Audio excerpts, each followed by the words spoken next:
প্রতিকূল আবহাওয়ার কারণে ইরানের প্রেসিডেন্ট ইব্রাহিম রাইসিকে বহনকারী একটি হেলিকপ্টার আজ রবিবার দেশটির উত্তর পশ্চিমাঞ্চলে বিধ্বস্ত হয়েছে।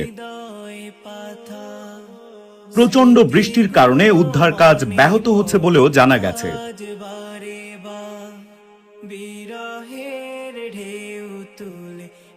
ইরানের রাষ্ট্রীয় সংবাদ এজেন্সি ইরনার প্রতিবেদনে বলা হয়, প্রেসিডেন্ট রাইসি আজারবাইজান ইরান সীমান্তে একটি বাঁধ খোলার অনুষ্ঠান থেকে ফেরার সময় ভারজাকান অঞ্চলে তাকে বহনকারী হেলিকপ্টার অবতরণের সময় বিধ্বস্ত হয়।